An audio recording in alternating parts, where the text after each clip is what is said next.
Hello, sir. I'm Doc LYCAN. You seem to be having a bit of an issue with your beard there.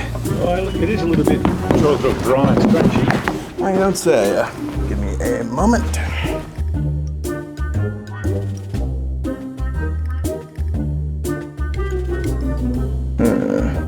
I got just the thing for you.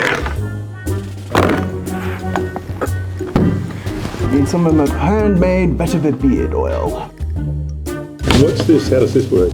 Alright, so it's made, I make it using a blend of natural plant-based oils such as jojoba, sweet almond, and castor oil. Then I add in vetiver, good for anti-inflammation and soothing properties. Great, sounds really good. Happy to hear. Another satisfied customer.